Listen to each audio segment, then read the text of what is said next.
The Seattle Kraken get it done at Climate Pledge Arena once again, fans. This time they take down the Dallas Stars. We're going to recap that game, Sunday's game. Great win for the Seattle Kraken.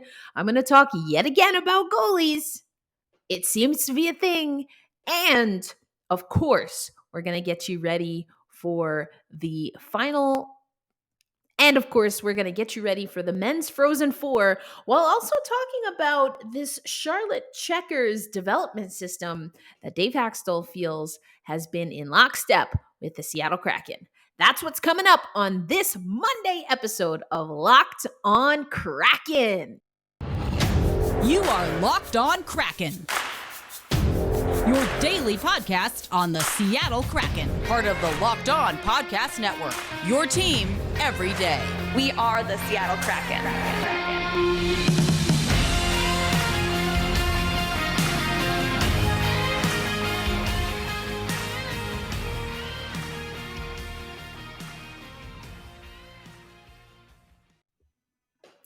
We got a hey, what do you say from John Forsland on the broadcast yesterday. That's because the Seattle Kraken took care of business with the Dallas Stars in town. My name is Erica Lindsay Ayala. I am your host of Locked On Kraken. As always, thank you for making Locked On Kraken your first listen of the day. And today's show is presented by BetOnline. BetOnline has you covered this season with more props, odds, and lines than ever before.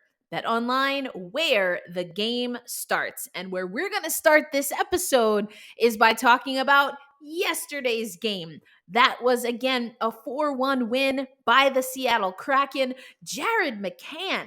I've been a big fan of Jared McCann since really training camp and preseason. He gets the scoring started, had a fantastic game. First period goal in the first 4 minutes of the game. And the Seattle Kraken, this is my favorite stat, they did not relent.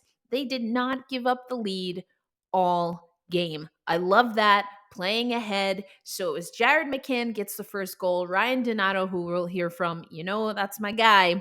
The Harvard man got things going in the third period. It was a scoreless second. We're going to hear Dave Haxtell talk a little bit about that, as well as Chris Driedger, but who started in net. Again, we're going to talk about goaltending. Donato gets the second goal. Susie and Wenberg assisted. So Wenberg with 2 assists on the night. He also had the primary assist for Jared McCann's goal. John Klingberg for Dallas gets on the board. Pretty solid shot from Klingberg. Was able to beat Chris Driedger, glove side. There was some traffic in net, but it was just a really good shot. We got to give credit where credit's due. That's Klingberg's 5th of the season. Ben and Hanley got the assist on those. Yanni Gourde! Whoop, whoop. Yanni Gourde with his 17th goal of the season. Victor Rosk and Carson Coleman got his first point on the assist to Yanni Gourde's goal, and then he gets an unassisted empty net goal to seal the deal. That's right. There was an empty net goal in a Seattle Kraken game at Climate Pledge Arena, and it was a Kraken that scored it. I love it. It's great to see. When we look here at the team stats, I'm going to pull this up for you over on NHL.com. When you look at the stats here for this game, the Seattle Kraken didn't have as many shots on goal, but they had more goals, so that's a good thing. The face-off percentage was in favor of Dallas. Power play didn't really sing for either team, as we see there. The hits were about even. Where do we see the difference? Blocked shots. I love this. I love that the Seattle Kraken are getting back to playing that gritty, grinding kind of game. So let's hear from the guys themselves. Let's start with Ryan Donato, and then we'll hear from Dave Haxtell. I'm going to save Chris Driedger because we are going to talk about goaltending. So we'll hear from Chris Driedger a little bit later in the show. But first, Ryan Donato, then Dave Haxtell, immediately after the 4-1 win over Dallas. We knew that they had a ton of speed and a lot of talent. So I think for us, we knew that if we wanted to play a game that was good at all. We needed to be strong defensively and structurally. So I think we did that well, and we also got to give a lot of credit to Driedger. How do you describe what you've been able to do with this opportunity this season? I don't know. I think just working hard, doing the things that the coaches ask, and I don't know. I'm a pretty religious guy, and I've said that before, and just praying and showing up every day and trying to help the team win. Chris and Ryan had said the response in the third after Dallas made it a one-goal game showed improvement from the team because it wouldn't have been the way that they responded earlier in the year. What did you like about how they held their calm and composure? The guys just, nobody was, there wasn't too much adrenaline flowing on the bench. It was just, let's just take care of the next shift, and that's all you can do at that point in time. And, we went out and confidently did that. The penalty kill looked as good as it's looked all year, not just because of the shorthanded goal, but before that, and even on the second kill, it seemed like the Kraken had more scoring chances than the Stars did. Well, we had, in the second period, our best three scoring chances likely were on the PK. Canner's goal early in the hockey game was a huge one for us, and really, ignited us. So that side of it is great, but if you don't get the kills, it doesn't matter. And we got the kills, and that's, there's a little mojo developing there on the PK, and you just gotta keep pushing, right? And that's right from, I look at our PK and we're getting some clears off face-offs. We're getting some good up ice pressure. And once we're in the zone, we're not spending too much zone. We're finding better pressure points and we're getting our clears, so we're not in the zone too long. What I'm hearing a lot from the guys is, one, that they're tired of losing. We've known this for quite some time. I'm tired of them losing as well. But also learning and maturing, right? This teenager team, they felt that they had the confidence to play with a lead. Whereas you'll hear some of the guys talking about that they didn't necessarily have that confidence earlier in the season. And I think there's something to it. I'm always careful to use that word confidence as far as when I'm assessing a team. I think it's, I like to give athletes the benefit of the doubt before I say that they lack confidence. I do think that they, lacked maturity. Those can sometimes be the same thing, but not always. So you'll see here that the Seattle Kraken and the Stars were about even for shots on goal, but the Seattle Kraken had more goals, so that's not too bad. We see that the Stars win the face-off battle percentage-wise.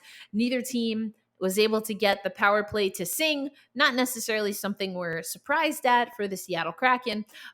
Hits about the same, but where are we seeing the difference? I love this blocked shot stat, nearly doubling up Dallas on blocked shots. That is the all-in team defense type of game that I'm always calling for the Seattle Kraken. You know it. If you're listening to the show, you know that I love team defense. First of all, I just love defense. Hello, NCAA Women's National Championships.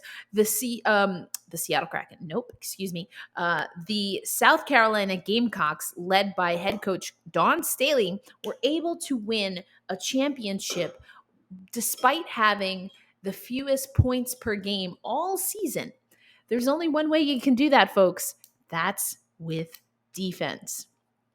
Why did I say that? One, because it's fresh on my mind. You know I love a good and strong crossover.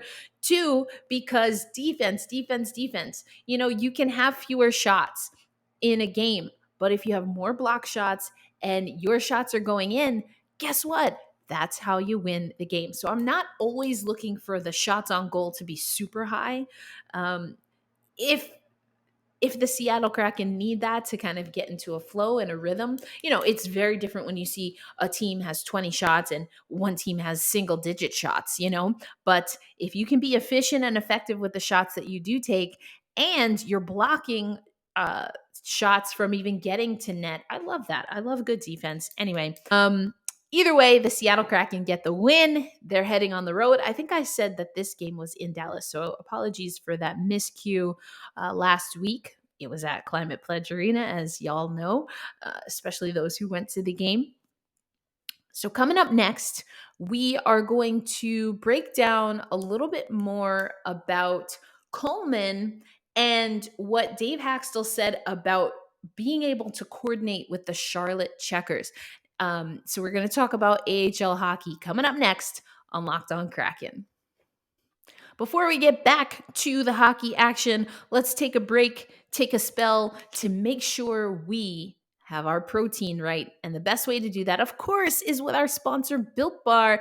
They've got the amazing puffs. It's the first marshmallow or protein infused marshmallow. So you've got a Built Bar that already tastes amazing. It has great flavors like cherry barcia, coconut almonds, and now you add, and all covered in chocolate, mind you, always covered in 100% chocolate. Built Bar is. And now you add a protein infused marshmallow puffiness. Like, these are, again, the protein bars that taste like a candy bar but are chock full of protein. I love it. And what are we talking about here? Most Built Bars contain 130 calories, 4 grams of sugar, 4 net carbs, and 17 grams of protein. If you compare that to your average candy bar, you're coming in at 240 calories and 30 grams of sugar, not to mention dozens of net carbs. I mentioned some flavors. We've got also the mint brownie, white chocolate, cookies and cream was one that we were talking about last month in particular. The churro flavor, which also has the puffs in it. So Built Bar is all about the taste, and we want you to be all about the taste and all about the protein. So head over to built.com, use promo code LOCKED15, and that will get you 15% off your next order of Built Bars. That's right. Head over to built.com, use promo code LOCKED15 for 15% off your next order. Happy snacking! As always, folks, I want to thank you for listening to Locked On Kraken and making us your first listen of the day. We have exciting stuff going on. And don't forget also to check out Locked On Now.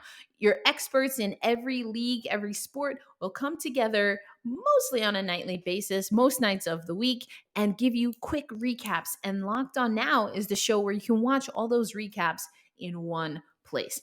Like everything on the Locked On Podcast Network, it is available. Most everything is available. We're migrating. Everyone's over on YouTube now, and you can watch on YouTube or listen on your favorite audio platform free of charge. Okay, so I mentioned Carson Coleman. Let's start by going to what Dave Haxtell had to say about Coleman, and he gave a little nod to the Charlotte Checkers and the communication between the Checkers and the Seattle Kraken. Some of those things that you and your staff have done with Cole, 'cause I mean, like, you have a development background with college. I mean, same thing with Paul, the OHL, and Jay, the AHL. So what are those things that you guys can do with young players, and how does that work given there's less time to do that at this level compared to like those lower, more developmental levels? Yeah, it really speaks to, the group, and the staff in Charlotte and what, and how they worked with them. It really speaks to, Lindy, listening to some of the messages that we gave him as he went up and down, and work at those areas. But, there's also just finding a comfort level. He's a pretty good player, and there's a lot of room to work and grow, and some areas of his game that he needs to solidify. But the key thing is he's working at it. The hard parts of the game he's working on. The play on the wall, decision making in tight areas. The offensive side is coming, and that's it's nice to see. Not only did he have scoring chances tonight, he set up. You look at the play that he made to Gordo in the second period. That was just a nice touch and good timing. So that offensive side to his game, looks to be there. It's the other pieces to be a good two-way forward in this league. It's a lot of work, and it's a work in progress. But he's talked about it the other night. He's making a lot of positive strides. We've seen Joey Decord come up from the Checkers. Obviously, Cale Fleury has been there. Connor Carrick, Max McCormick, Alexander True, and it's been really cool to see the defending Calder Cup champions be a breeding ground for the Seattle Kraken. Now, here's what you got to know about the Charlotte Checkers. Now, they have, again, Joey Decord is the goalie of the year. I think I talked about this, but I did not share my screen, so apologies for that. Let me do that for you right now. We're going to talk about Joey Decord and the Charlotte Checkers, so we might as well go to his most recent accolade here, and that is Joey Decord named the goaltender of the month for March. And you see here that he had a 6-1-0 record, 1.55 goals against, and 9.56 save percentage. Joey Decord, we've had him up with the Seattle Kraken for a little bit just because, again, we've talked about it before and I'll talk about it a little bit later, but Chris Driedger had been in and out of the lineup just with some injuries and things of that nature. So, they're a team that's once again vying for the Calder Cup, and the Checkers are right there in the standings. And this, of course, is in the American Hockey League. Only the Springfield Thunderbirds have a better record than the Charlotte Checkers in the Atlantic Division. So you can see that there. Chasing them are the Providence Bruins, the Hershey Bears, the Hartford Wolfpack, Wilkes-Barre and Scranton Penguins, Bridgeport Islanders, and the Lee Valley Phantoms. Of course, that's in the Atlantic Division. But if you take a look at the league, here's where we're at. The Charlotte Checkers are in that 8th spot. As you can see here, the X's represent clinching. The Charlotte Checkers have not clinched yet. You have Stockton, Chicago, Ontario, Colorado, Bakersfield, Abbotsford that have clinched. You still see Charlotte, Manitoba, and those Springfield Thunderbirds in the mix there. So we're definitely going to be keeping an eye on how things end for the Charlotte Checkers. You may remember that we had the executive from the Charlotte Checkers on the podcast. Tara Black joined us. So amazing things. Love to see it. Love to see everything that she's been able to do with the organization, and it's being effective. It's been great. And so it's not going to be long lasting. As we know, the Firebirds are coming up and have established everything as far as personnel. We saw the jersey reveal. I told you it was going to be a Firebird. I was going toward Phoenix, yes, but again, they're synonyms, so I still take that as a win. I'm super excited. I haven't ordered any swag yet, but I'm gonna have to do that soon. But I think it's great. It's such a great partnership, and you heard Dave Haxtell really allude to it. Such a great partnership to have the Florida Panthers affiliate. So Florida doing a great job. They've been right in the mix there as far as the NHL is concerned, and that comes with success at the developmental level. So this is a new, in fairness, the Charlotte Checkers are new to the Florida Panthers. That partnership didn't get to forge completely last season, with COVID and whatnot. So in fairness, the Calder Cup pedigree, you can't necessarily associate that with Florida just yet. Needless to say, nevertheless, what the hope is that the development players or the two-way players that we're seeing for the Seattle Kraken are able to get some of that good stuff Tara and her team has going on and bring that over to the Firebirds. So we'll see how that goes. Joey Decord, again, has been great for the Seattle Kraken. He's been amazing and phenomenal for the Charlotte Checkers. So we'll see how that goes. But I told you I wanted to talk about goaltending. We gave Joey Decord some stick taps. We're going back to Chris Driedger because that's who was in net for this Dallas win. That's what's coming up next on Locked on Kraken. BetOnline is your number one source for all your betting needs and sports info. Find all the latest sports developments, including this week's Master Championship odds, podcasts, and reviews for all of the different leagues this season. BetOnline is your continued source for all your sports wagering information, including live betting, esports, and scores. Head to the website today or use your mobile device to learn more about the trends and action. BetOnline, where the game starts.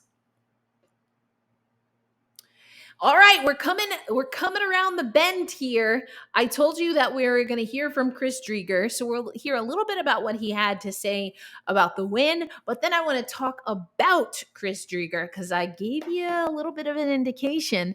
Friday's show, Who's Your Goalie? Anyone get that? It's like a baseball, who's your daddy? Okay, anyway. Who's your goalie? Who's your goalie, Seattle? So let's first go to what Driedger had to say post game and then break things down. Your routine. What's it like knowing that you're finding not only success with that routine, but you're finding comfort with it, and in terms of the performances like we saw this evening? Yeah, I mean, it feels good. Feels good to win too. Yeah, for me, I think just a couple little tweaks and getting some confidence, and yeah, just kind of doing my thing in there. So it's been a lot of fun, and what an effort by the guys tonight. Fun to watch.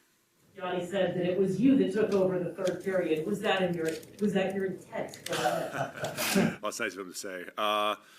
Yeah, I just kind of stayed in there and tried to play my game, and you know, we were going into the third with the lead, and they kind of came out pretty hot, and I just, you know, was trying to do my thing and give us a chance. So, you know, they ended up getting one there, and you know, we responded. Gordo responded, you know, with a huge goal to get us up 3-1. And yeah, it just felt like earlier in the year we were maybe scared and a little timid to play with the lead, and tonight, you know, I think we just were a more confident hockey team. Things have been going our way a little bit more lately. We've been playing just better hockey, and you know, competing no matter what the score is. So I really liked our effort tonight.